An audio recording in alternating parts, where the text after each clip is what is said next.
ओम नमो भगवते श्री अरविंदाय। ओम आनंदमयी चैतन्यमयी सत्यमयी परमे। आमे दिव्यजननी श्रीमां विरचित चिरंतनी ग्रंथर अध्यायमान पाठ करुथिले और आलोचना करुथिले। आज जो अध्यायटी पढ़िबा और आलोचना करिबा तार शीर्षक हेउछि एकमात्र वास्तव फलप्रद मनोभाव। एही शीर्षक सूचई दउछि जे आमर मनोभाव एपर्यंत प्रायतः वास्तव नुहे, पुणी फलप्रद मध्य नुहे। यह किपरि वास्तव हब एवं फलप्रद हब सही कथा एही अध्याय रे माँ उल्लेख करछन्ति। पढ़िबा प्रत्येक लोक ता निज सत्तारे जो सब प्रतिबंधक रही से अनुजाई से मापी दे जानिब जे ईश्वर कृपा प्रति यही विश्व प्रकृति रे कि विराट विरोध सबू रही। बुझिबा जे प्रत्येक व्यक्ति भितरे रही तार शरीर सत्ता, प्राण सत्ता आउ मन सत्ता। ए तीन सत्ता भितरे साधारणतः जेते संगति रहिबा कथा सेते संगति नाही। शरीर सत्ता जहा चाहुची प्राण सत्ता ताहा चाहू नाही। मन सत्ता मध्य शरीर और प्राण सत्ता सहित सहयोग करू नाही। फलरे गोटे विसंगति देखा दउची साधारण जीवन रे। ये तीन सत्ता को एकत्र करिबा हेउछि योग साधनार मौलिक कथा बा भित्तिभूमि। जे पर्यंत आमे तीन सत्ता को संहत न करिचु, समन्वित न करिचु, से पर्यंत योग साधना आरंभ होई पारिबो नाही। देह सत्ता कहिले आमे बुझुचु जे गोटे कंस्ट्रक्शन ऑफ द बॉडी जहाँ भितरे रक्त, मांस, हाड़ एवं इनर एलिमेंट सबू अच्छी। तार मध्य गोटे चेतना शक्ति अच्छी,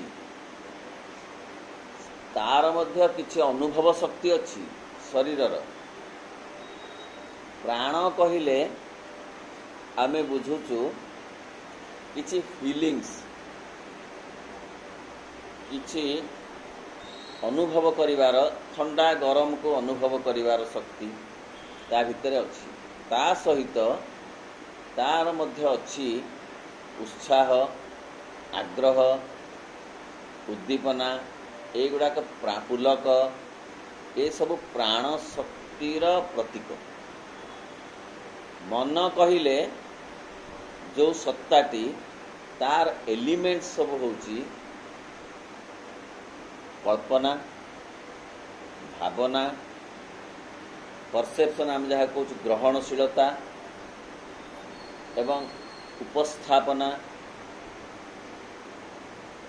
ये सब कथा मनर चिन्ह बा मन अच्छी बोली आमे जानी पारुचु। एहा द्वारा जीवन रे सुख आउ दुख ए मन द्वारा ही जानी हुए। जीवन रे भोक आउ शोष यह प्राण द्वारा जानी हुए। अर्थ प्राण को भोक करे, प्राण को शोष करे, मन को भोक करेनी कि मन को शोष करेनी। आउ शरीर को जानिबा को हेले आमर जन्म आउ मृत्यु। तेणु ए तीन सत्ता जाकर तीन प्रकार मध्य अनुभव अच्छी। से जो विसंगति अच्छी आमे जदि ताकू जानिबा जे प्रकृत रे आम भितरे शरीर, प्राण, मन ये तीन जाक सत्ता ए जावत सुसंगत होई नाहंती। सेई मापकाठी रे आमे मापी परिबा ए विश्व सत्ता भितरे मध्य एहीपरि विसंगति रहिछि जहा भगवत कृपा को जेते कार्यकारी करा जिबा कथा करि पारु नाही। आम उपरे अहरह भगवत कृपा वर्षण करि चालिछि किंतु आमे ताकू ग्रहण करि पारु नाहु। तार कारण होउछि शरीर प्राण मन ए तीन सत्ता भितरे संगति नाही। मुंडक उपनिषद रे एई कथा को बुझेई कहा जाउछि जे भगवत कृपा जहा अहरह झरुछि आम पात्र प्रस्तुत नथिबारु ताहाकु धरि रखि पारु नाही। पात्र कहले शरीर पात्र प्राणर पात्र मनर पात्र कौन हेइछि सेतिरे मुंडक उपनिषद कहा जाउछि जे से पात्र एते स्वरूतार मुह जे सेतिरे भगवत कृपा पसी पारु से पात्र रे गोटे छिद्र हो जाइछि जे जहा टिके पशुची भगवत कृपा से चली जाउछि आउ से पात्र ओलटा है कि रहिछि जहा फल कि ता भीतर को भगवत कृपा पसी पारु नाही। तेणु एई जो विसंगतिर मापरे आमे विश्वरे मध्य सही परि विसंगति अछि। जेतेबेले अतिमानस शक्ति और चेतना को श्री अरविंद अवतरण करैबा को कठोर दीर्घ तपस्या कले सेतेबेले ताहा जेते शीघ्र आसीबा कथा आसी पारिला नाही। तार कारण होछि जे वर्ल्ड फोर्सेस एडवर्स फोर्सेस ताकू विरोध कला जहार चिन्ह स्वरूप श्री अरविंदर गोड़ भांगीगला मांकर बारंबार असुस्थता आसिला कारण विश्व चेतना विश्व शक्ति ताकू विरोध करुला। एठारे माँ कहउछंती जे आमे निज भितरे थिबा विरोध को माप करी मापी मापकाठी करी बुझी पारिबा जे विश्व रे मध्य सेही परि गोटे विरोधात्मक शक्ति अछि। अहं जेपरि आमको असंगति भीतर को नउछि संगति आम भितर आनी दउनी शरीर प्राण मन भितर सेही परि विश्व शरीर विश्व प्राण आ विश्व मन भितर मध्य संगति रही पारु नाही। तेबे ए संगति आसीबो किपरि ना ए संगति आसीबो व्यक्ति चेतनार संगति आसिले विश्व चेतनारे संगति आसीबो।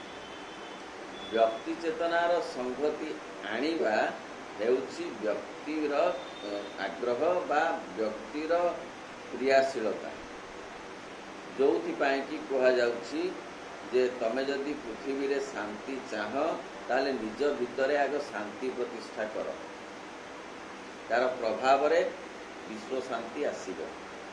तमे जदि चाहुछ ईश्वर कल्याण ताहले तुमे आग निजर कल्याण कर।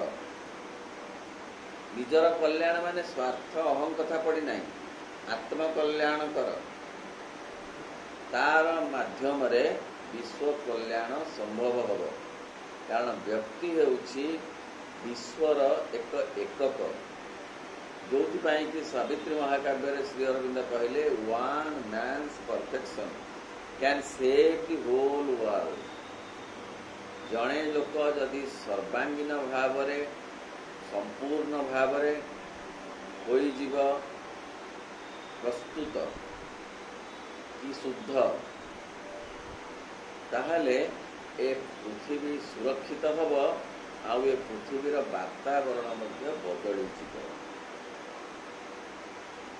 श्री अरविंद बारंबार कहउछंती जे व्यक्ति हेउछि समाज ठारू बड़ जो कथा यूरोपियन थॉट रे मध्य आसीछि जे व्यक्ति को बड़ कले समाज आपे आपे बड़ हम। व्यक्ति को नहीं समाज, समाज को नहीं व्यक्ति नुहे। आग व्यक्ति आ किछि व्यक्तिंकर समष्टिर अन्य नाम समाज। व्यक्ति माने जदि शुद्ध निर्मल परिपूर्ण चेतनारे रहिबे ताहले समाज ऑटोमेटिक सेही शुद्धता आड़कू जीव। पढ़िबा जड़े जिते सतकू सत बुझीपर जे सबकि बाह्य जिनिस सबकि मानसिक गठन पार्थिव प्रयास गुड़िकर कौन मूल्य नहीं, सेगुड़िक सब वृथा जदि सेगुड़िक संपूर्ण भाव ये आलोक ऊर्ध्वर आगत यही शक्ति पाखे निवेदित न हो। बुझा जे माँ कहते व्यक्तिर विकास हम किपरि, व्यक्तिर पूर्णता आसीब किपरि ना व्यक्तिर पूर्णता आसीब जहा जहा ताकू मिली से तार तालिका करी जदि भगवान को सहित ताकू न जोड़े एवं ताकू जोड़ीबार बाट होउछि निवेदन करिबा, समर्पण करिबा जे ए सबु तमे देइछ मु व्यवहार करुछि मात्र, ए शरीर तमर दिव्य दान मु व्यवहार करुछि, ए प्राण तमर दिव्य दान मु सेतरे उत्साहित होउछि, पुलकित होउछि, आमोदित होउछि, प्रमोदित होउछि। तम दिव्य दान ए मन तुमर दिव्य दान जहा फल मु भावी पारुछि, चिंता करि पारुछि, कल्पना करि पारुछि, प्रकाश करि पारुछि एवं अनुभव किछि किछि कथा मु करि पारुछि। तेणु ये सबु तमर ही दान आ तम सहित ताहा युक्त हवा आवश्यक। ता नहेले सेमानकर परिपूर्णता आसीबनी। अहं ए जो अपूर्णता आसीबार मूल कारण अहं ए कथा को स्वीकार करना ही जे शरीर प्राण मन हेउछि भगवान दिव्य दान बोली व्यक्ति। तेणु निवेदन जहाँ को कहा जाउछि जे समर्पण भाव ताहा एकांत आवश्यक। अन्यत्र माँ कहउछन्ति शरीर देईदेव तार समस्त कार्य, प्राण देईदेव तार समस्त उत्साह और शक्ति, मन देईदेव तार समस्त चिंता भावना और कल्पना। ये सब कथा जिते दब सेते जोड़ी हब भगवान सहित। आ भगवान सहित जोड़ी हेले शरीर प्राण आ मनरे थिबा अपूर्णता पूर्ण हब, अन्यथा नुहे। जेते दिन पर्यंत अहंग्र शासन रे शरीर प्राण मन रहिछन्ति सेते दिन पर्यंत पूर्णता आसीब नाही। अहंग्र प्रबलरू ए सत्ता मानकू मुकुळेइबाकू पड़िब, जहा उपरे पूर्ण जोग अधिकरू अधिक गुरुत्व दिए। एवं पढ़िबा एवं जो दिव्य सत्य पृथ्वी उपरे निजक प्रकाश करने को चाहूँगी ता सहित सहयोग न करिसंती से पर्यंत सेगुड़िक आदौ फलप्रद हेबे नाही। ता माने दिव्य सत्य चाहूँगी पूर्ण रूपे प्रकाशित हब पृथ्वी। पृथ्वी स्वर्ग रे परिणत हब एक दिव्य सत्य चाहते, the only the truth the absolute एक कथा चाहती, किंतु ताहा संभव हो नहीं कारण विश्व प्रकृति दिगरु विरोध अच्छी। से विरोध दूर नहला पर्यंत पूर्ण भाव में प्रतिष्ठित हो पारिब नाही स्वर्गीय सुषमा और संपद पृथ्वी। सेइथिपाई कहउचंती मा the world is preparing for a big change, will you help? सहयोग करिवो कि? कारण सहयोगर चाबिकाठीटा मनीष पाखे अच्छी। से निजकु निजे पूर्ण न कले शुद्ध न कले ବାତାବରଣ ଶୁଦ୍ଧ ହେବନି, ବାତାବରଣ ପୂର୍ଣ୍ଣ ହେବନି, ପୃଥିବୀ ସ୍ୱର୍ଗ ହେବ ନାହିଁ। ସେଥିପାଇଁ କହୁଛନ୍ତି ଆର୍ ୟୁ ରେଡି। ମଣିଷ ପାଖରେ ଭଗବାନ ଏତେ କଥା ମଣିଷ ପାଖରୁ ଆଶା କରୁଛନ୍ତି, କାରଣ ସେ ଜାଣିଛନ୍ତି ଯେ ମଣିଷ ଦ୍ୱାରା ଏହା କେବଳ ସମ୍ଭବ ହେବ। ପଶୁପକ୍ଷୀ ଗଛପତ୍ର ପୃଥିବୀକୁ ସ୍ୱର୍ଗ କରିବାରେ ପୂର୍ଣ୍ଣ ସହଯୋଗ କରିପାରିବେ ନାହିଁ, କେବଳ ତାହା ସମ୍ଭବ ହେବ ମଣିଷ ଯୋଗୁଁ। ସେଥିପାଇଁ ସିଏ ଏତେ ଭରସା, ଏତେ ଆଶା, ଏତେ ବିଶ୍ୱାସ ରଖିଛନ୍ତି। ମଣିଷ ପ୍ରଶ୍ନ ହେଲା ଶ୍ରୀ ଅରବିନ୍ଦଙ୍କୁ ଯେ ଆପଣ ଏଇ ମଣିଷ ଉପରେ ଏତେ ଭରସା ରଖିଛନ୍ତି ନା? ହଁ, ମୁଁ ଭରସା ରଖିଛି, କାରଣ ତାହା ଦ୍ୱାରା ହିଁ ଯାହା ଅସମ୍ଭବ ଲାଗୁଛି ତାହା ସମ୍ଭବ ହେବ। ସାବିତ୍ରୀ ମହାକାବ୍ୟରେ ଯେତେବେଳେ ଯମ ଆଉ ସାବିତ୍ରୀଙ୍କର ଚାଲିଛି ନା ଯୁକ୍ତି, ବାକ୍ ଯୁଦ୍ଧ, ସେତିକି ବେଳେ ଯମ କହୁଛନ୍ତି ଯେ ଏଇ ଯେଉଁ କୀଟ, ଦି ଗୋଡ଼ିଆ କୀଟ, ଏ କୀଟ ଉପରେ ଏତେ ଭରସା, ତା ଉପରେ ଭରସା କରିକିରି ତମେ କହୁଛ ହେ ସାବିତ୍ରୀ ପୃଥିବୀ ସ୍ୱର୍ଗ ହେବ, ସେ ଦିବ୍ୟ ଜୀବନ ପାଇବ? ସାବିତ୍ରୀ ସେଠି ଉତ୍ତର ଦେଉଛନ୍ତି ହଁ ସେ ପାଇବ, ତା ଭିତରେ ସେ ସାମର୍ଥ୍ୟ ଅଛି, ତା ଭିତରେ ସୁପ୍ତ ଭାବରେ ସେଇ ଶକ୍ତି ଅଛି। ତେଣୁ ତ ଏତେ ଭରସା ମଣିଷ ଉପରେ ମା ଶ୍ରୀ ଅରବିନ୍ଦ ରଖିଛନ୍ତି। ପଢ଼ିବା, ସେତିକି ବେଳେ ହିଁ ଯଥାର୍ଥ ଅଗ୍ରଗତି କରିବାକୁ ପ୍ରସ୍ତୁତ ବୋଲି ଜାଣିବେ। ଯେତେବେଳେ ଆମେ ଆମକୁ ମିଳୁଥିବା ସବୁ କଥା ଗୁଡ଼ିକ ଭଗବାନଙ୍କର ଦିବ୍ୟ ଦାନ ବୋଲିକରି ବିଚାର କରି ବ୍ୟବହାର କରିବା, ସେତେବେଳେ ହିଁ ଅଗ୍ରଗତି ଆରମ୍ଭ ହେବ ଚେତନା। ତା ପୂର୍ବରୁ ସମ୍ଭବ ନୁହେଁ। ଯାହା ମିଳିଛି, ଧନ ବି ମିଳିଛି, ଯଶ ବି ମିଳିଛି, କ୍ଷମତା ବି ମିଳିଛି, ସୁସ୍ଥତା ବି ମିଳିଛି, କ'ଣ ହେଲେ କ'ଣ ମିଳିଛି ତାର ହିସାବ ଆମକୁ ଦରକାର। ବନ୍ଧୁବାନ୍ଧବ ମଧ୍ୟ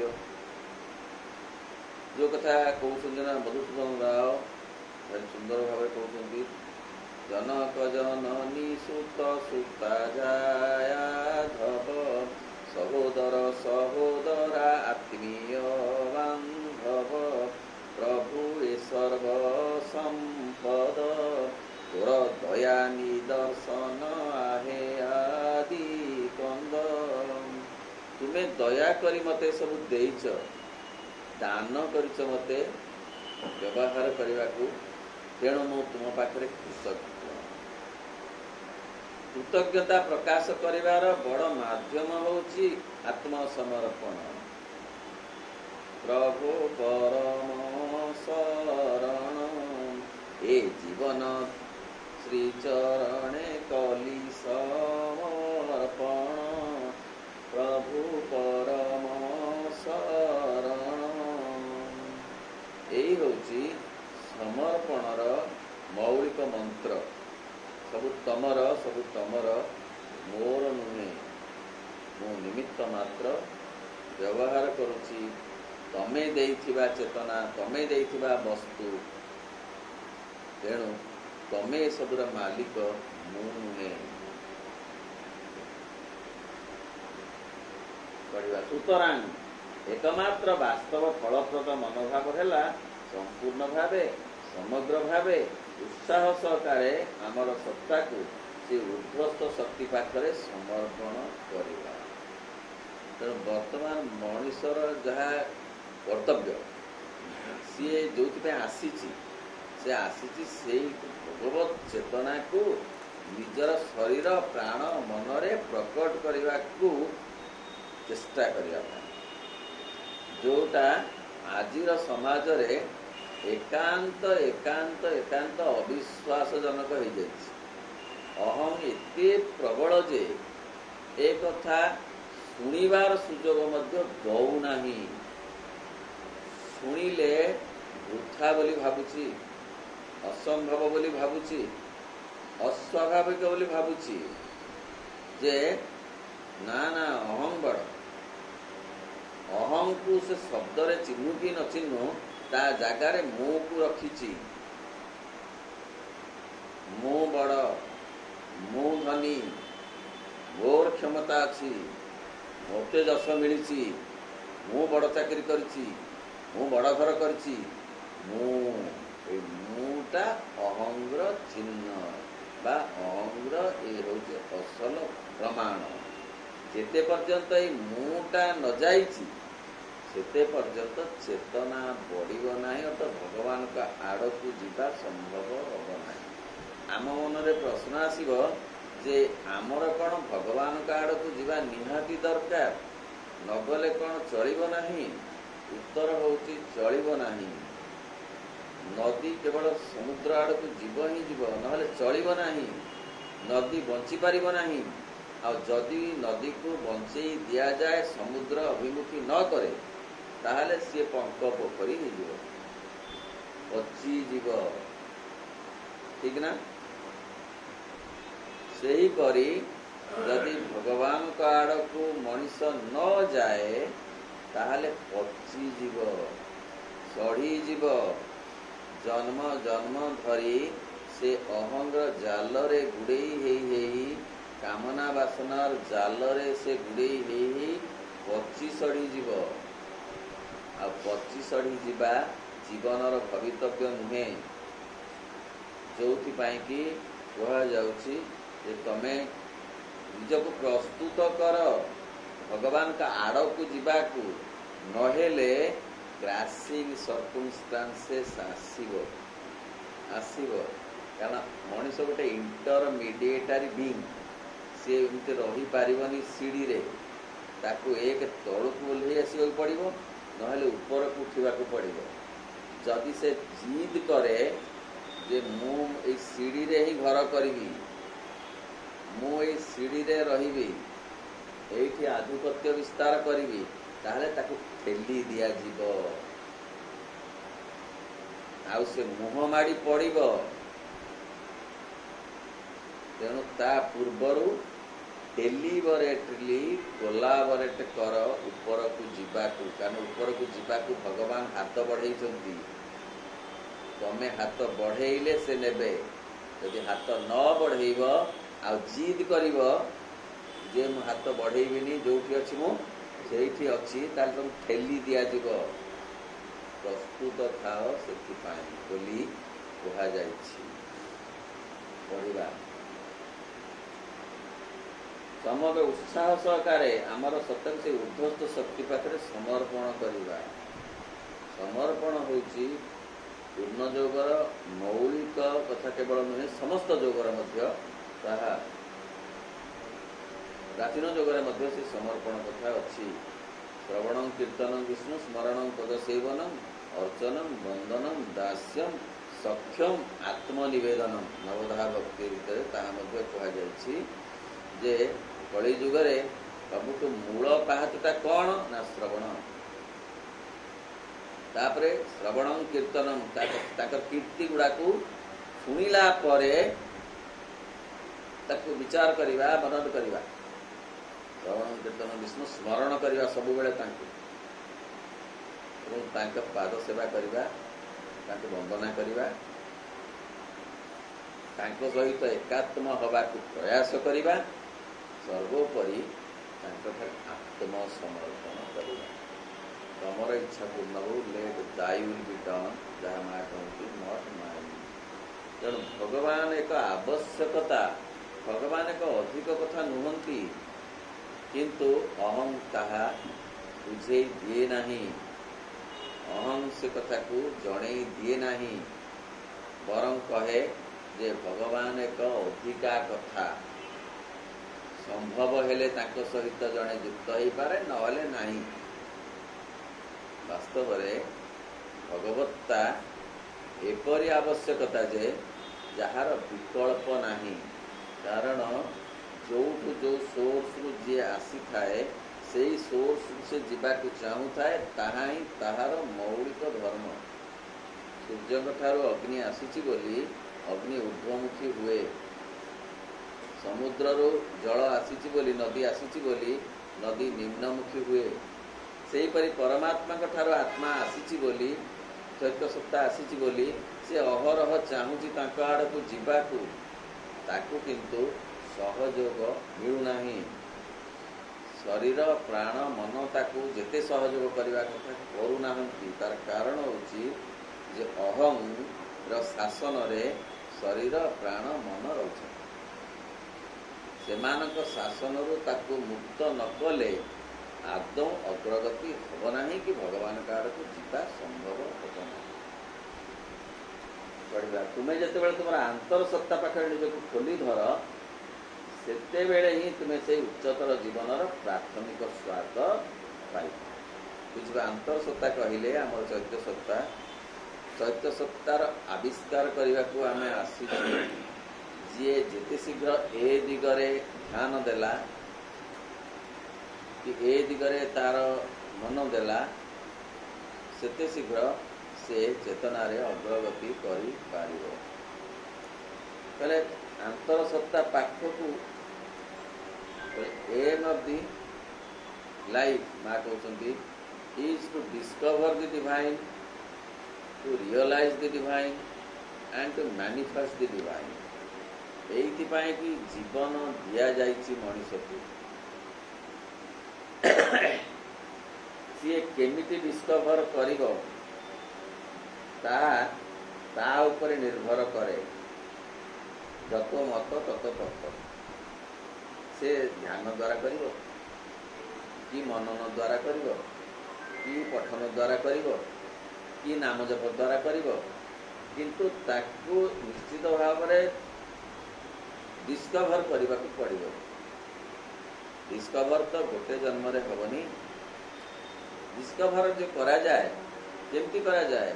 ତା ନିକଟକୁ ନିକଟକୁ ନିକଟକୁ ଯାଇ କରାଯାଏ। କଲମ୍ବସ୍ ଆମେରିକା ଆବିଷ୍କାର କଲେ। କ'ଣ ଗୋଟେ ଏୟାରକ୍ରାଫ୍ଟରେ ଯାଇ ଓହ୍ଲେଇ ପଡ଼ିଲେ, କହିଲେ ମୁଁ ଆବିଷ୍କାର କଲି? ଭାଇ କହିଲେ ନା, ଆସ୍ତେ ଆସ୍ତେ ପାଖକୁ ପାଖକୁ ପାଖକୁ ପାଖକୁ ଯାଇ ଯାଇ ପହଞ୍ଚି କହିଲେ ମୁଁ ଆବିଷ୍କାର। ତାହେଲେ ପାଖକୁ ପାଖକୁ ଯିବା ହିଁ ବଡ଼ କଥା। ଜନ୍ମ ମିଳିଛି ସେଇ ନିଜର ଆତ୍ମା ବା ଚୈତ୍ୟ ସତ୍ତାର ଟିକେ ଟିକେ ନିକଟବର୍ତ୍ତୀ ହେବାକୁ। ଯିଏ ଯେତେ ଅଧିକ ନିକଟବର୍ତ୍ତୀ ହେଇପାରିଲା, ତାର ଜୀବନ ସେତେ ସାର୍ଥକ ହେଲା। ଯେମିତି ହେତୁ ସେତକ ରାସ୍ତା ଅତିକ୍ରମ କରିବାକୁ ପଡ଼ିବ। There is no other way out. ନାନ୍ୟ ପନ୍ଥା ବିଦ୍ୟତେ ଅୟନାୟ। 5 ଜନ୍ମରେ ହଉ, ନହେଲେ 25 ଜନ୍ମରେ ହଉ, ନହେଲେ 50 ଜନ୍ମରେ ହଉ, ଯିବାକୁ ହିଁ ପଡ଼ିବ। ତେଣୁ ଏ ଜନ ଭଜଇ କୃଷ୍ଣ ସେ ବଡ଼ ଚତୁର ନ୍ୟାୟରେ ଯିଏ ଏଇଟା ବୁଝିଗଲା ଯେ ମୁଁ ଆସିଛି ମୋ ଆତ୍ମା ଆଡ଼କୁ କି ମୋ ଚୈତ୍ୟ ସତ୍ତା ଆଡ଼କୁ ମୁଁ ଯିବା ପାଇଁ, ଯିଏ ଭଗବାନଙ୍କର ପ୍ରତିନିଧି ବା ପ୍ରତୀକ। ହେଲେ କେମିତି ଯିବି? ମୋତେ ତ ଅହଂ ଛାଡ଼ୁନାହିଁ। ଅହଂକୁ ଏଥର ବାଦ କରିକିରି ମୋତେ ଯିବାକୁ ପଡ଼ିବ। ତାକୁ ଠେଲିକିରି ମୋତେ ଯିବାକୁ ପଡ଼ିବ।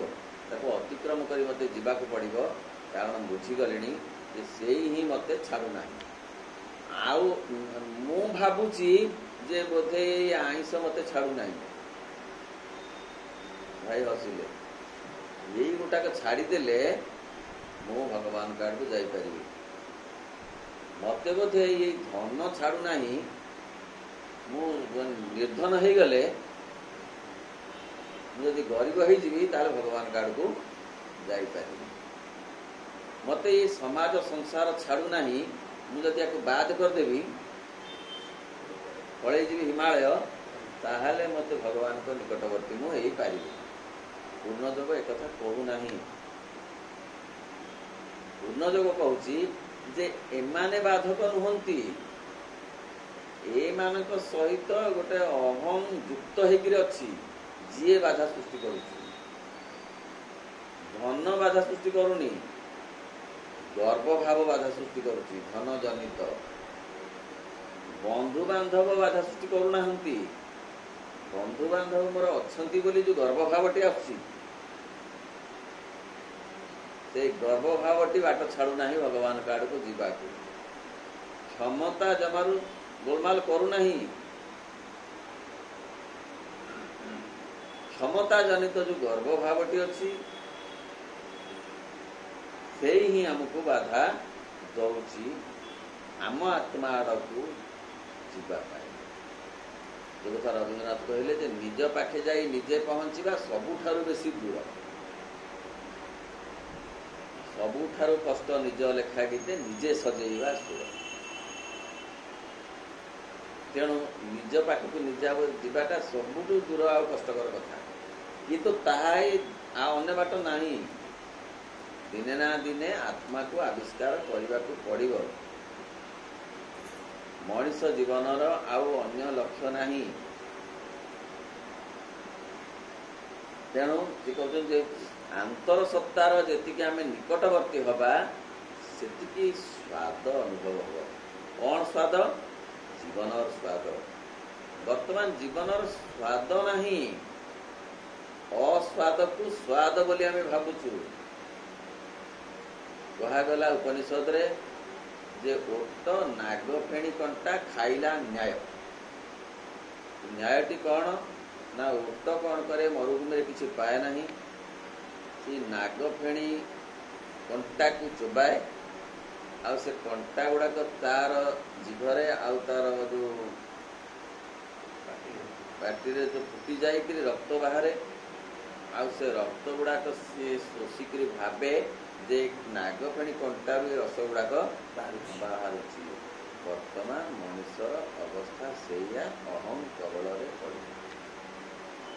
तेणु जमारू से जीवनर स्वाद एजावत चाखी ना किए पशुपक्षी जमा चाखी ना मनीष एपर्यंत चाखी ना। जहा पाउची से गुड़ाक से कंटा जनित जो विस्वाद जिनस को स्वाद बोली भावुची, क्या अहम कहूँ जे यह ही स्वाद एवं आम ताको मानि नौछु। तुम्हें बुझीपार से जीवन को बंचवा ही यथार्थ बंचवा। जदि जीवनर स्वाद मिलूना से जीवन बंचवा नुहे। जीवन जीवा, जीवन जीवा और जीवन बंचवा भितर बहुत तफात अच्छी। जीवंती किए से ना प्राणी, प्राणी जीवन बंची ना, प्राणी माने जीवन को जीचंती। आ वर्तमान समय रे मनीष से पंचटाक इंद्रिय को घोरी बाटिकी ताकू नहीं सी जीची भावुची मु बंची। ए निश्वास ना कथा, निश्वास प्राणी नौनी कि प्राणी कौन बंची? बहुत तफात, बहुत। तेणु बंचवा हूँ जीवनर लक्ष्य। मनुष्य जीवनर जीवा माध्यम प्राणीर जीवनर लक्ष्य हूँ केवल जीवा। भाई मनुष्य जीवनर लक्ष्य हूँ जीवा माध्यम ताहा ही यथार्थ बंचवा। जी निज आड़ को जाऊँगी, निजर चैत्य सत्ता आड़ को अंतर सत्ता आड़ को जी जाऊँगी से ही जीवन बंचुଛି। कारण तार प्रभाव ताकू स्वाद दौर। से आलुओ अच्छी सी आलोकित होती, आनंद अच्छी से माने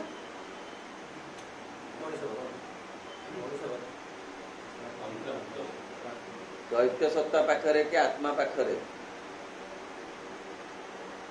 आनंद अच्छी, से आनंदर निकटवर्ती हेले आनंद मिल। आलोक अच्छी, आलोकर निकटवर्ती हेले आलोकित हवा को हम। से आनंद से आलोक ही पूर्णतार चिन्ह, स्वादर चिन्ह। जीवनर स्वाद आनीदेव से आलोक और से आनंद। को आनंद? आत्मार आलोक आत्मार आनंद। जो तुम बुझीपार जे से जीवन को बंचवा ही यथार्थ बंचवा, तापर से स्तर को उठा लगी तुम मन में संकल्प जात हो, ताले से जीवा को आहरी बढ़ आग्रह।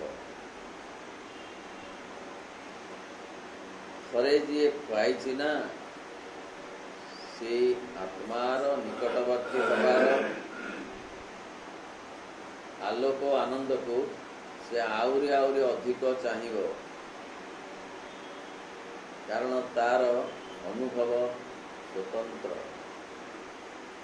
जो कि भौतिक समस्त प्रकार कथा से गुरुत्वपूर्ण लगनी। साधु सन्यासी हुंतु कि बड़ बड़ साधक हुंतु, से आत्मार निकटवर्ती होइछंती बोली ए भौतिक जगतर जो प्रकार कारबार को छाड़ी खुशी अच्छी प्रस्ते होना हिमालय बसवा जोगी जे मु घर छाड़देली कौ मुहर आबी बाहा बयस तो बीतीगला आ मत कहीं बाहा करें कहीं घर छाड़ी आसिली। गंगा कूल बसी साधु एमती मुंड बाड़ौची भाई आउ मत कहीं बाहा हेनी मोर तो बयस चलीगला मुझे जापारे मो गंगा कूल कहीं आसिली आउ तो फेरिले कहीं घरे रखे एमती प्रस्ताव होची कांदुची कहीं कांदू ना से आउ गोटे कौन स्वाद पाई से लस्सीर स्वाद पाई चीनी पानी की छाड़ी देती आ झुरुनी आ चीनी पानी की पी पी जे कहूँ अमृत पान करुच्ची तेणु सी भावुचे मोठू बड़ी सुखी आ कहीं ना तापर से स्तर को उठी जा लगे तुम मन में संकल्प जात हो से पहुंची जीव बोले आशा मत जागृत हुए से माने पहुंची जीवार आशा मत जागृत हुए कारण पाखे आसे जिते से कथा आशा हुए जे हाँ आउ टे आगे को गले ये आग को जीवाई प्रकृत में मनुष्य आसी आग को न जाई अटकी जाउछि आउ अटकी जाई जीवन वृथा हो जाउछि आ से पची सड़ी जाउछि जानी पारना समस्त कथा पढ़ी मो पृथ्वीर कथा पढ़ी पृथ्वीर कथा कहार व्यक्तिगत कथा ना मन पड़ी श्रीरामकृष्ण कथा जड़े काठुरिया को भेटिले कहले कुआड़ जाइथिलु ना जंगल को झाड़ जंगल को झटा झटा सब आनिकी जाल हो ना कौन सबुदिन से जाऊँगी बड़ जंगल जिते काटिले सरू ना कहले नाई नाई तू आगे को जाऊनु ना आगु को से कथा मानिक गलु देखला से शाल गछ अच्छी पिया शाल गछ अच्छी से काटिक आणिक बहुत भल दाम रे बिकला जो जाल गुड़ा काम झाड़ जंगल ताठू अधिक दाम तार है पुणी देखले किसी दिन गला कहले कौटू आणुचु ना ये आउ टे आगे जीव से आउ टे आग को गला आउ टे गला चंदन गछ सब देख चंदन वन चंदन काठ सब काटिक आणला से शाल काठ आहरी मूल्यवान है तेणु आग को जावाक मनुष्य आसी जोटा कहु उपनिषद चरई वृत्ति अटक आसीना किंतु अहंग अटकई दउछि जीवन सरी जाउछि तार अटकईबा प्रभाव रे कहार अहंग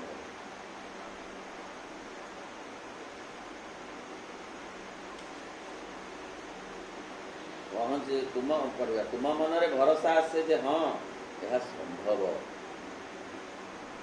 एवं परिशेष तुम एथि स्वतः शक्ति सामर्थ्य भी पाई था दिने निश्चित भाव पाठ हो गला माने आउ लक्ष्य स्थल रे पहुँचवा बेसी दूर हेनी जी दौड़ी से जेते दूर रू दौड़ी क्रमे क्रमे क्रमे क्रमे तार लक्ष्य स्थल निकटवर्ती होउछि आउ तार आशा से पॉइंट रे निश्चित भाव में पहुँची वो पहुँचु तेणु आरंभ ही बड़ कथा शेषटा बड़ कथा नुहे आरंभ कर सुड़ंगर शेष आलुओ अच्छी माँ कहते सुड़ंग को पारी हवा दरकार पारी हवा को दरकार हेले तो दौड़ा चलवा दरकार स्टार्टिंग पॉइंट रू आरंभ करने दरकार से स्टार्टिंग पॉइंट होउची समर्पण स्टार्टिंग पॉइंट होउची भगवान को जोड़ीबा जहाँ हमको मिलुची ନା ଆମକୁ ମିଳିଛି ଅନେକ ସମସ୍ୟା, ଆମକୁ ମିଳିଛି ଅନେକ ଯନ୍ତ୍ରଣା। ତାହା କ'ଣ ଯୋଡ଼ିବାକୁ ହେବ ନା ତାହା ମଧ୍ୟ ଯୋଡ଼ିବାକୁ ହେବ। କାରଣ ଯୋଡ଼ିଲେ ସେହି ଯନ୍ତ୍ରଣା ଅଗ୍ରଗତି କରେଇବ, ନ ଯୋଡ଼ିଲେ ସେହି ଯନ୍ତ୍ରଣା ଘାଣ୍ଟିକିରି ପଚେଇ ଦେବ। କେତେ ସାଇକୋଲୋଜିକାଲ କଥା, ଯୋଉଥିରେ ଜମାରୁ କୌଣସି ପ୍ରକାର ଏଇ ନୈତିକତା ଏମିତି କଥା ନାହିଁ। ମା କହୁଛନ୍ତି ତମେ ଯଦି ସମସ୍ୟାକୁ ବାରମ୍ବାର ଘୋଷି ହେଉଥିବ, ସମସ୍ୟା ଭାବୁଥିବ ଯେ ତୁମେ ତାକୁ ଆବାହନ କରୁଛ, ଆଉ ସେ ଅଧିକ କାୟା ବିସ୍ତାର କରି ଚାଲିଥିବ। ଦୁଃଖ ଯନ୍ତ୍ରଣା ମଧ୍ୟ ସେହିପରି। ଆମେ ଯଦି ସେଇ କଥା ଗୁଡ଼ାକୁ ସମର୍ପଣ ବି କରିଦେବା, ସେଇ କଥା ମାନେ ଭାତ ଡାଲି ତରକାରୀ ସମସ୍ୟାକୁ ଯନ୍ତ୍ରଣାକୁ ଯଦି ଆମେ ସମର୍ପଣ କରିବା, ନିବେଦନ କରିବା, ତାହେଲେ ସେହି ଯନ୍ତ୍ରଣା ଆଉ ସେ ସମସ୍ୟା ଆମକୁ ଆହୁରି ଆଗକୁ ନେଇଯିବ। ଫଳରେ ଆମେ ତାର ସଦବ୍ୟବହାର କଲେ ବୋଲି ଜଣାପଡ଼ିବ। ତେଣୁ ସବୁ କିଛି ତାଙ୍କ ସହିତ ଯୋଡ଼ିବା ଦରକାର।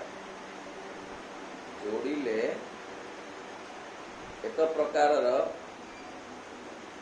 ଜୀବନର ସାର୍ଥକତା ମିଳିବ।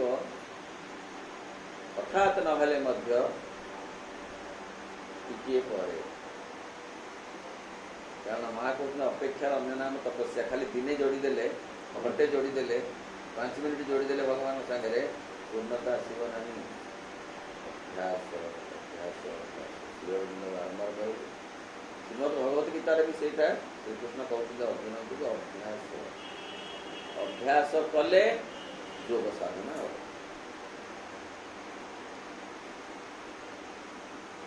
ଏବଂ ପରିଶେଷରେ ତୁମେ ଏଥିଲାଗି ସ୍ୱତଃ ଶକ୍ତି ସାମର୍ଥ୍ୟ ବି ପାଇଥାଅ ଏବଂ ଶେଷ ପର୍ଯ୍ୟନ୍ତ ଯିବା ଲାଗି ତୁମ ଭିତରେ ସିଦ୍ଧାନ୍ତ ଆସିବ। ପ୍ରଥମେ ଜାଗି ଉଠିବାକୁ ହେବ, ତାପରେ ଯାଇ ତୁମେ ବିଜୟ ଲାଭ କରିବ। ଆଗ ତ ଷ୍ଟାର୍ଟିଂ ପଏଣ୍ଟରୁ ଚାଲିବା ଦରକାର। ଷ୍ଟାର୍ଟିଂ ପଏଣ୍ଟରେ ଠିଆ ହେଲେ କ'ଣ କେହି ପ୍ରାଇଜ୍ ପାଏ? ତାକୁ ଦୌଡ଼ିବା ଆରମ୍ଭ କରିବାକୁ ପଡ଼େ, ନହେଲେ ଚାଲିବା ଆରମ୍ଭ କରିବାକୁ ପଡ଼େ। ତେଣୁ ଆଗ ଚାଲିବା ବା ଦୌଡ଼ିବାକୁ ନିଜେ ପ୍ରୟାସ କରିବା ଦରକାର। ନହେଲେ ଜମାରୁ ଜୀବନର ଲକ୍ଷ୍ୟ ପୂରଣ ହେବ ନାହିଁ। ଯିଏ ଯେତେ ଶୀଘ୍ର ସେ ଲକ୍ଷ୍ୟକୁ ପୂରଣ କରିପାରିବ, ସେ ସେତେ ହିଁ ଜୀବନକୁ ସାର୍ଥକ କଲା ବୋଲି ଜଣାପଡ଼ିବ। ପଢ଼ିବା ଅନ୍ୟ ଏକ ଅଧ୍ୟାୟ, ଯାହାର ଶୀର୍ଷକ ହେଉଛି ନିଜକୁ ଖୋଲି ଧର, ବିନମ୍ର ହୁଅ। କ'ଣ କଲେ ଆମେ ଏଇ ଯେଉଁ କଥା ସବୁ ଆମ ଭିତରେ ବହୁ କଥା ସବୁ ବନ୍ଦ ହେଇକି ଅଛି, କଥା ସୁପ୍ତ ହେଇକି ଅଛି, ମୁଦ୍ରିତ ହେଇକି ଅଛି, ସେଟା ଖୋଲା ହେବ କିପରି? ନା ତୁମର ଉଚିତ ହେଲା ପଢ଼ିବା। ତୁମ ସତ୍ତାର ସବୁ ଦ୍ୱାର ଗୁଡ଼ିକ ଈଶ୍ୱରଙ୍କ ଆଡ଼କୁ ଖୋଲି ଧରିବ। ସବୁ ଦ୍ୱାର, ଆଖି ହଉ, ନାକ ହଉ, କାନ ହଉ, ମନ ହଉ, ଏ ଯେତେ ଦ୍ୱାର ନା ସମସ୍ତେ ଅହଂ ଆଡ଼କୁ ଖୋଲା ହେଇଛନ୍ତି। ବା ଅହଂ ତାକୁ ତା ନିଜ ଆଡ଼କୁ ଖୋଲି ଦେଇଛି। ସେହେତୁ ତାକୁ ବୁଲେଇବାକୁ ପଡ଼ିବ, ଭଗବାନଙ୍କ ଆଡ଼କୁ ଖୋଲିବାକୁ ପଡ଼ିବ। ଅର୍ଥ ଯାହା ଆଖି ଦେଖୁଛି ସେସବୁ ଭଗବାନଙ୍କର କ୍ରିୟାଶୀଳତା ବା ଭଗବାନଙ୍କର କୃତିତ୍ୱ। ଏ ଅନୁଭବ ଆମର ହଉନି। ଆମେ ସବୁ କଥାକୁ ଜଡ଼ ବୋଲି ଭାବିଛୁ। ସକାଳ ସନ୍ଧ୍ୟା ହଉଛି, କଢ଼ଟା ଫୁଲ ହଉଛି, ଖରାଟା ବର୍ଷା ହଉଛି। ଆମେ ଏମିତି କ'ଣ ବୋଲି କ'ଣ ତା ବିଷୟରେ ଚିନ୍ତା ବି କେବେ ଭାବିନୁ। ସବୁ ଭାବିଛୁ ଏଇ ଜଡ଼ ଭାବିଛୁ, ସେଇ ମେକାନିକାଲ ସବୁ ଚାଲିଛି। କାହିଁକି ନା ଅହଂ ଆମ ଭିତରେ ଜମାରୁ ସଚେତନତା ଆଣି ଦେଉନାହିଁ। ଯଦିବା ଆମ ଭିତରେ ସଚେତନ ହେବାର ସାମର୍ଥ୍ୟ ଅଛି, କାରଣ ଆମେ ଏସବୁ କଥାକୁ ଅନୁଭବ କରିବାର ସାମର୍ଥ୍ୟ ଅର୍ଜନ କରିଛୁ, ପ୍ରୟୋଗ କରୁନାହୁଁ। ପ୍ରାଣୀ तार सामर्थ्य नहीं, से बुझीपर ना आकाश को चाहिए नहीं, चाहिए किसी बुझीपर ना आम कि तार विराटत्व को देखिपर। समुद्र को प्राणी समुद्र कूल बुलूची कौन समुद्र समुद्र गभीरता को समुद्र विस्तारता को अनुमान कर कि भर से सामर्थ्य नहीं। किपरि कहगला उपनिषद रे ना चंदन काठ लदा है गध पिठी से बहुची किंतु बास्ना रे से विमोहित हेउना। सेहीपरि मनीष ए पंच इंद्रियर चापरे धारारे धाराक्रांत हो जाउची किंतु तार बासना से पर्यंत पाए नहीं। आखि को काम लगेले तार महत्व बढ़ता जान। कान को काम लगेले कान को ठीक लगिला बोली जनाता जान। इते बासना से बाहरुची फूलर किंतु से बासना को विश्लेषण करवा तो दूर कथा अनुमान कर पारुनी ये बासनार स्रष्टा क्योंठू ये बासना फूलर आसी फूल भितर किए घेलारू आसी ना भाई ये देलारू सिना से चंपा फूलटा चहटुची किए से देइछि किए से कथा नाक खोजंता खोजुची कि कोइली केड़े सुंदर गाउची ताकू किए से शिखेइछि सारे गामा ये गोटे ट्रेनिंग देइछि ताकू ना। हम मनुष्य तो नथला ट्रेनिंग दवा को ता आगुरु से गाउची ताले से किए तार मास्टर टा किए से मास्टर को खोजुने कान केड़े सुंदर कथा कहले। मनुष्य को से शक्ति दिया से खोजिले सिना हम खोजुनी दिखाई स्वादटा पाऊँ मीठा जिनटा केड़े भल लगुच जे ता भीतर मीठा तुओ किए देइछि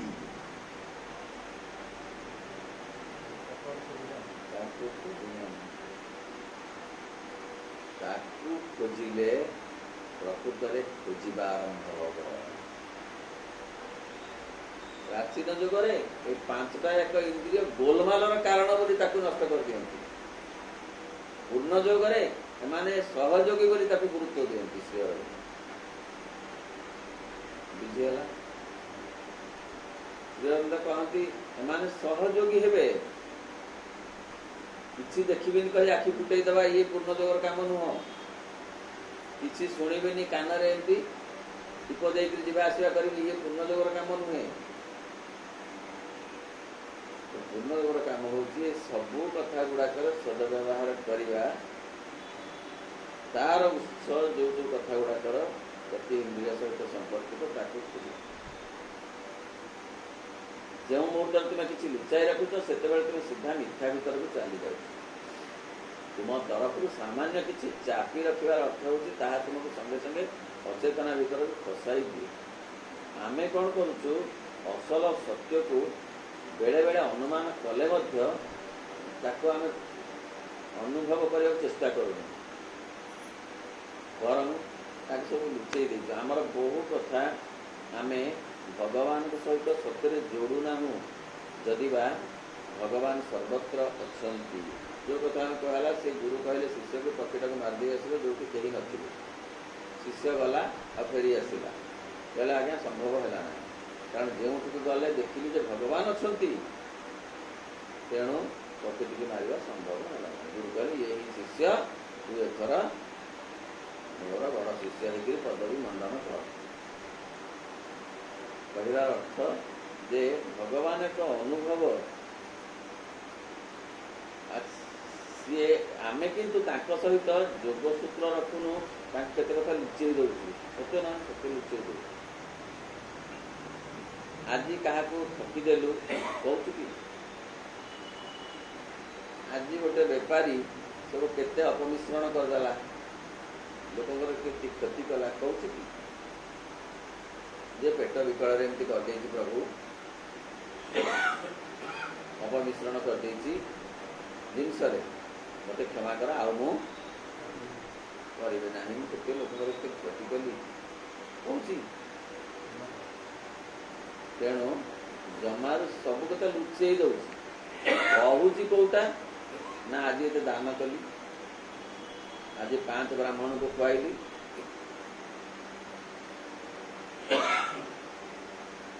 ପାଞ୍ଚ ବ୍ରାହ୍ମଣ ମିଳିଲେଣି ଯେ ବଡ଼ ହଇରାଣ ହେଲି, ତଥାପି ପାଇଲି। ଏଇ କଥା ଗୁଡ଼ାକ ଭଗବାନଙ୍କୁ କହୁଛି। ତେଣୁ ଅଚେତନା ଭିତରକୁ ସେ ବେଳେବେଳେ ଖସି ଆସୁଛି, କାହିଁକିନା ସେ ନିର୍ମଳ ଚିତ୍ତରେ ଭଗବାନଙ୍କୁ ସବୁ କଥା କହୁନାହିଁ। ମା କହୁଛନ୍ତି ସବୁ କଥା କହ। ଜଣେ କହିଲେ ଏତେ ଟିକି ଟିକି କଥା କ'ଣ କହିବୁ? ନା ହଁ, ଶୁଣିବାକୁ ସେ ପ୍ରସ୍ତୁତ ଅଛନ୍ତି। ନା ପ୍ରସ୍ତୁତ ଅଛନ୍ତି ମୁଁ ରାତି ଅଧରେ କହିବି? ନା ହଁ, ମୁଁ ଶୁଏ ନାହିଁ। ଭଗବାନ ଶୁଅନ୍ତି ନାହିଁ, ସଦା ସର୍ବଦା ସେ ଜାଗ୍ରତ ଥାନ୍ତି। କାରଣ ସେ ସେମିତି କାନ ପାଇଛନ୍ତି ଯେ ପୃଥିବୀ ଯାକର ସବୁ ଧ୍ୱନି ତରଙ୍ଗ ଏକ ସମୟରେ ଶୁଣିପାରନ୍ତି। ସେ ସେମିତି ଆଖି ପାଇଛନ୍ତି। ସିଏ ବୋଇଲେ ଭଗବାନ ସେମିତି ଆଖି ପାଇଛନ୍ତି ଯେ ଏକ ସମୟରେ ସବୁ ଦେଖିପାରନ୍ତି। ତେଣୁ ତାଙ୍କୁ ସବୁ ଦୃଶ୍ୟ ତାଙ୍କୁ ଏକ ସମୟରେ ସମ୍ଭବ ହୁଏ ଦେଖିବା। ତାହେଲେ ଯଦି ତୁମେ ସମ୍ପୂର୍ଣ୍ଣ ସଚେତନ ରହିବାକୁ ଚାହୁଁ, ତାହେଲେ ସର୍ବଦା ସତ୍ୟ ସମ୍ମୁଖରେ ରହ, ଅର୍ଥାତ୍ ଭଗବାନଙ୍କ ପାଖରେ ରହ, ଭଗବାନଙ୍କ ଆଗରେ ରହ, ଯେଉଁଟା ସମ୍ଭବ ହେଉନାହିଁ, ଅହଂ କରି ଦେଉନାହିଁ। ଯେଉଁଟା ଶ୍ରୀ ଅରବିନ୍ଦ କହୁଛନ୍ତି, ତୁମେ ଏପରି ବ୍ୟବହାର କର ଯେମିତି ଭାବ ଯେ ମା ତୁମ ଆଗରେ ରହି ସବୁ ଦେଖୁଛନ୍ତି। ତାହେଲେ ଲୋକ ଭୁଲ କରିବ ନାହିଁ, ଲୋକ ଅନ୍ୟାୟ କରିବ ନାହିଁ। ଯେଉଁ ଅଘଟଣ ସବୁ ଘଟୁଛି ନା, ସେ ଘଟିବ ନାହିଁ। ଯଦି ଜଣେ ଖାଲି ଏତିକି ବୁଝିବ ଯେ ନାଇଁ ନାଇଁ ଭଗବାନ ସର୍ବତ୍ର ଅଛନ୍ତି, ସବୁ ଦେଖୁଛନ୍ତି, ତେଣୁ ଏ କଥା ମୁଁ କରିବି ନାହିଁ, ସେତିକି ଯଥେଷ୍ଟ। ତାକୁ ଆଉ କୋର୍ଟ କଚେରୀର ଏତେ ଇଏ ପଡ଼ିବ ନାହିଁ, ସେ ପର୍ଯ୍ୟନ୍ତ କଥା ଯିବ ନାହିଁ। ଆଉ ସେତିକି ବେଳେ ପୃଥିବୀ ପରିବର୍ତ୍ତିତ ହେବାକୁ ଆରମ୍ଭ କରିବ। କାରଣ ଚେତନା ପରିବର୍ତ୍ତିତ ହେଲେ ବିଶ୍ୱ ଚେତନା ମଧ୍ୟ, ବ୍ୟକ୍ତି ଚେତନା ଦ୍ୱାରା ବିଶ୍ୱ ଚେତନା ମଧ୍ୟ ପରିବର୍ତ୍ତିତ। ନିଜକୁ ସମ୍ପୂର୍ଣ୍ଣ ଖୋଲି ଧର ଏବଂ ତୁମର ପାରୁ ପର୍ଯ୍ୟନ୍ତ ଚେଷ୍ଟା କର ଯେମିତି ତାହା ତୁମର ଗଭୀର ସ୍ତର ଗୁଡ଼ିକୁ ପରିଷ୍କାର ଦେଖିପାରିବ ଏବଂ ତୁମ ଭିତରର ସବୁ କୋଣ ଅନୁକୋଣକୁ ମଧ୍ୟ ଦେଖିପାରିବ।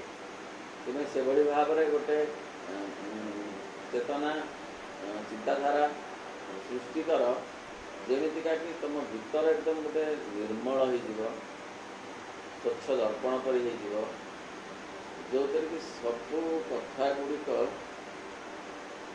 ତାହା ମାଧ୍ୟମରେ ଭଗବାନଙ୍କୁ ଦୃଶ୍ୟ ବି ଦେଖ। ତାହା ମାଧ୍ୟମରେ ସେଇ ଦର୍ପଣ ମାଧ୍ୟମରେ ଗୋଟେ ନିର୍ମଳ ଦର୍ପଣ ମଣିଷ ଯଦି ତାର ବ୍ୟକ୍ତିଚିତ୍ତ ନିର୍ମଳ ଦର୍ପଣରେ ପରିଣତ ହେବ, ତାହେଲେ ଏ ମାଧ୍ୟମରେ ସବୁ ଦୃଶ୍ୟ ସବୁ ଘଟଣା ଭଗବାନଙ୍କୁ ପାଖରେ ପହଞ୍ଚିବ। ତେବେ ତାହା ହିଁ ତୁମ ଭିତରକୁ ଆଲୋକ ଆଣିଦେବ, ଚେତନା ଆଣିଦେବ ଏବଂ ଯାହାକି ଯଥାର୍ଥ ସତ୍ୟ ସେସବୁକୁ ଆଣିଦେବ। ତେଣୁ ଆମକୁ ଦରକାର ଅଛି ଆଲୋକ, ଆନନ୍ଦ। ଏହିସବୁ ପାଇବା ପାଇଁ ଆମେ ଆସିଛୁ। କାରଣ ଆନନ୍ଦାତ୍ ଫଳୁ ଇମାନି ଭୂତାନି ଜାୟନ୍ତେ। ଆନନ୍ଦରୁ ଏ ପୃଥିବୀ ସୃଷ୍ଟି ହେଇଛି, ଆନନ୍ଦରେ ଏ ପୃଥିବୀ ଚାଲିଛି ଏବଂ ଆନନ୍ଦରେ ପୃଥିବୀ ମଧ୍ୟ ଶେଷ ହେଉଛି। ପୃଥିବୀର ଯେଉଁ ପରିବର୍ତ୍ତନ ଘଟୁଛି ସେ ଆନନ୍ଦରେ ହିଁ ଘଟୁଛି। ତେଣୁ ଆନନ୍ଦ ପାଇବାକୁ ଆସିଛି, କାରଣ ସେ ଅମୃତସ୍ୟ ପୁତ୍ର। ପାଉନି କାହିଁକିନା ଭଗବାନ କାଡ଼ିକି ଖୋଲି ଧରୁନି। ଯେଉଁ ଦର୍ପଣ ଭଗବାନ କାଡ଼କୁ ଦେଖେଇଛି ନା, ସେଇଟା ମଇଳା ହେଉଛି। ତେଣୁ ଭଗବାନ ତା ଦ୍ୱାରା ସବୁ ଦେଖିପାରୁନାହାନ୍ତି।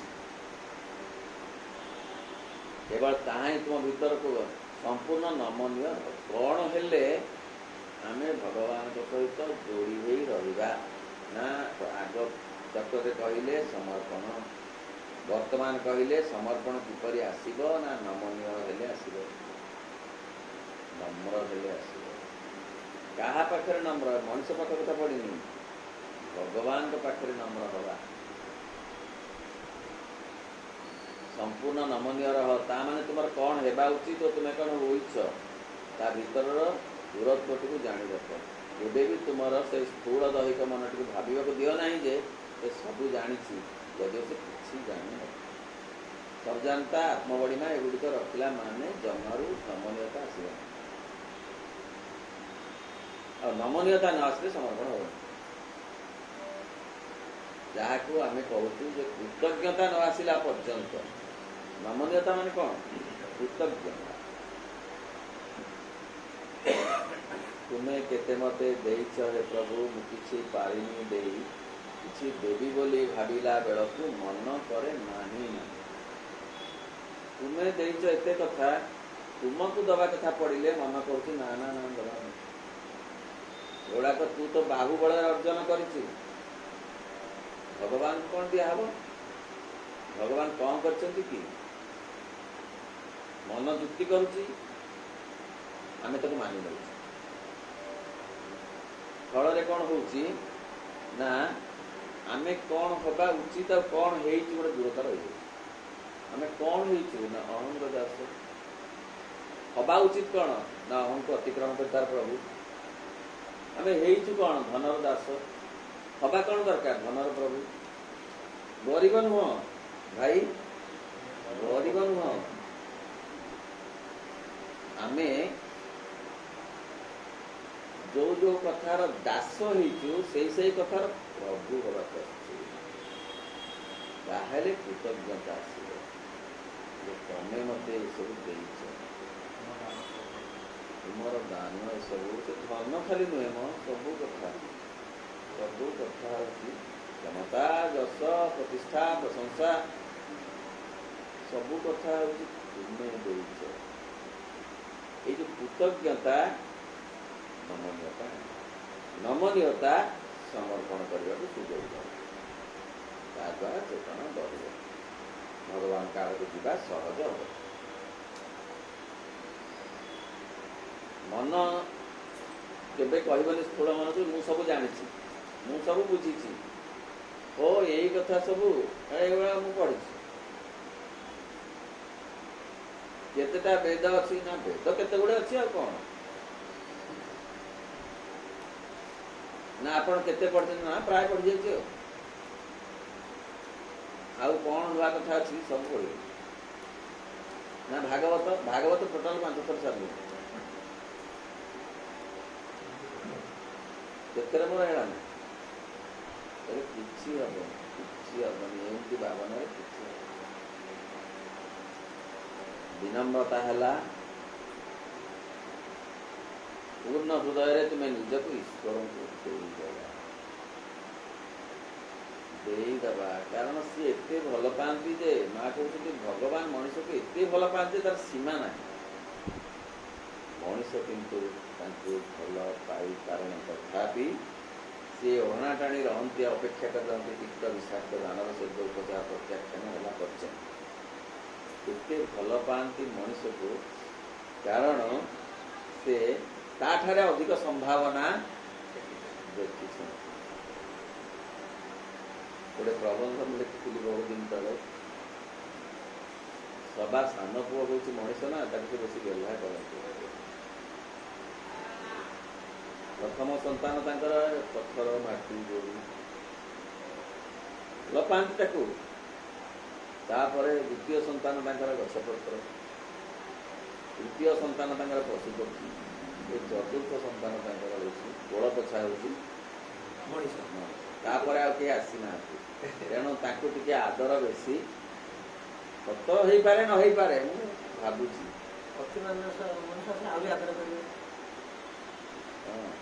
से कहते शीघ्र शीघ्र आस सान पुओ को कौन सत्य बेसी भल पाती लोक मुझे ठीक कहीपरूनी तेणु जदि ताहा सत्य होता है ताले मनुष्य को बेसी भल पाती भगवान तेणु बेसी ताठू आशा करती किंतु मनीष से भल पारे भगवान ତାଙ୍କୁ ହିଁ ସାହାଯ୍ୟ ମାଗିବା, ଏହି ସମର୍ପଣ ଦ୍ୱାରା ଯଥାର୍ଥ ସ୍ୱାଧୀନତା ଅର୍ଜନ କରିବା। ତେଣୁ ତାଙ୍କୁ ହିଁ ସାହାଯ୍ୟ ମାଗିଲେ ସେ ସାହାଯ୍ୟ ହିଁ ଅସଲ ସାହାଯ୍ୟ, ମଣିଷକୁ ନୁହେଁ। ଫଳରେ ତୁମର ଆଉ ନିଜର ଦାୟିତ୍ୱ ବୋଲି କିଛି ରହେ ନାହିଁ। ମନଟି ଆପଣା ଛାଏଁ ନୀରବ ହୋଇଯାଏ।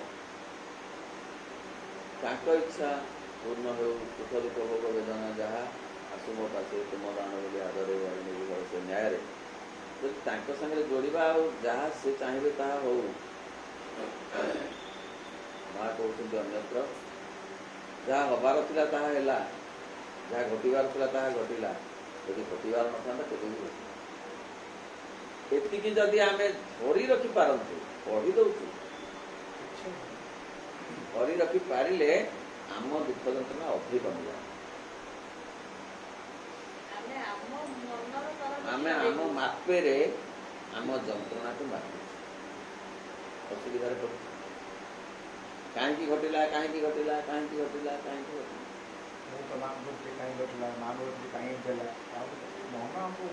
ମନ ଏଇ କଥା ଭାବି ଭାବି ଘଟଣା ଆମକୁ ଦାବି ଦେଉଛି। ଆମେ ଲହରୀଟାକୁ ଭାଙ୍ଗି ପାରୁନୁ, ଲହରୀ ଭାଙ୍ଗି ଦେଉଛି। ଲହରୀ କିନ୍ତୁ ଆସିବ, ଲହରୀର କାମ ହେଉଛି ଆସିବା। ଆମର କାମ ହେଉଛି ଆମେ ଲହରୀରେ ଡୁବିଯିବା କି ଲହରୀକୁ ଭାଙ୍ଗିକିରି ଆଗକୁ ଯିବା, ଏଇଟା ଆମ କାମ। ସେଥିପାଇଁ ଦରକାର ହେଉଛି ଭଗବାନଙ୍କ ସହିତ ଯୋଡ଼ି ରହିବା, ଆଉ ନମ୍ରତା ବା କୃତଜ୍ଞତା ଏଥିପାଇଁ ଆବଶ୍ୟକ ଯେ ଏ ଲହରୀ ମଧ୍ୟ ତମ ଦାନ, ଯନ୍ତ୍ରଣାର ଲହରୀ ମଧ୍ୟ ତମ ଦାନ। ସୁଖ ଦୁଃଖ ମା ଲେଖିଲେ ରାଧାର ପ୍ରାର୍ଥନା, ତା ମାନେ ହଁ ଲହରୀଟା ପାରି ହେଲେ ମୁଁ ଆହୁରି କେତେ ବାଟ ଆଗକୁ ପଳେଇବି, ଗୋଟେ ଲହରୀ ଡେଇଁ ପଡ଼ିବି। ଲହରୀ ମୋତେ ସହଯୋଗ କଲା କି ନାହିଁ କିଛି ବାଟ ଆଗକୁ ଯିବାକୁ, ତେଣୁ ମୋତେ ସେ ଆଇଦର ଡୁବେଇ ଦେବ ନହେଲେ ଆଗକୁ ନେଇଯିବ। ମୁଁ ବାଛିବି ମୁଁ ଡୁବିଯିବି କି ନାହିଁ ଆଗକୁ। ଆଗକୁ ଯିବାକୁ ବାଟ ହେଉଛି କୃତଜ୍ଞତା। ଫଳରେ ତୁମର ଆଉ ନିଜର ଦାୟିତ୍ୱ ବୋଲି କିଛି ରହିବ, ଆଉ ଅନ୍ୟ କେଉଁ ଉପାୟରେ ବି ତୁମେ ଈଶ୍ୱରଙ୍କ ଚେତନା, ଈଶ୍ୱରଙ୍କ ଇଚ୍ଛା ସହିତ ମିଳିତ ହେବା ପାଇଁ ଆଶା କରିପାରିବ। ତେଣୁ ଈଶ୍ୱରଙ୍କ ଇଚ୍ଛା ଆଉ ଈଶ୍ୱରଙ୍କର କୃପା ଇଏ ପାଇବାକୁ ହେଲେ ତୁମକୁ ନମ୍ର ହେବାକୁ ପଡ଼ିବ। ଓಂ ନମୋ ଭଗବତେ ଶ୍ରୀ ହରେ। ଓಂ ଆନନ୍ଦମୟୀ ଚୈତନ୍ୟମୟୀ ସତ୍ୟମୟୀ।